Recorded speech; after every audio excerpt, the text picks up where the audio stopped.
ಬಂತು ಎಲ್ಲಿಗೆ ಬಂತು 47ರ ಸ್ವಾತಂತ್ರ್ಯ?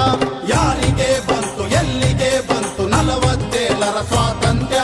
ಟಾಟಾ ಬಿರ್ಲರ ಜೇಬಿಗೆ ಬಂತು, ಜನಗಳ ತಿನ್ನುವ ಬಾಯಿಗೆ ಬಂತು. ಟಾಟಾ ಬಿರ್ಲರ ಜೇಬಿಗೆ ಬಂತು, ಜನಗಳ ತಿನ್ನುವ ಬಾಯಿಗೆ ಬಂತು. ಕೋಟ್ಯಾಧೀಶರ ಕೋಣೆಗೆ ಬಂತು 47ರ ಸ್ವಾತಂತ್ರ್ಯ. ಕೋಟ್ಯಾಧೀಶರ ಕೋಣೆಗೆ ಬಂತು 47ರ ಸ್ವಾತಂತ್ರ್ಯ. 47ರ ಸ್ವಾತಂತ್ರ್ಯ.